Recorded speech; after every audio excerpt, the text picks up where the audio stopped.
दरम्यान जरांगेंनी बीडच्या परळीत भव्य सभा घेतली। या सभेत त्यांनी फडणवीसांवर जोरदार टीका केली। पाहूया। माझ्या विरोधात तर रोज एक आमदार उठायला लागलाय। रोज देवेंद्र फडणवीसांनी ट्रॅप रचलाय। दर वेळेस एक बदलितो, नांगराला बैल बदलेल्यासारखा।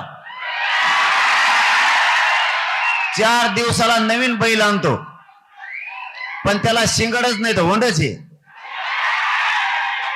मी शिंगाडावले टिकून देणार तर होंडेन फिंडे कवा टिकून देणार आहे। तुम्ही का दुसऱ्याला निवडून आणून त्याच्यात आनंद व्यक्त करताय? निवडून आणता तुम्ही, डीजे लावून घोडा डोक्यावर टाकता तुम्ही। निवडून येणार त्या हरामखोराला खांद्यावर घेऊन नाचता तुम्ही।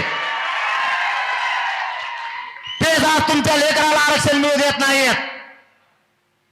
या देवेंद्र फडणवीसांनी मराठ्यांचे आमदार मराठ्यांच्या विरोधात घातलेत। एबीपी माझा, उघडा डोळे बघा नीट।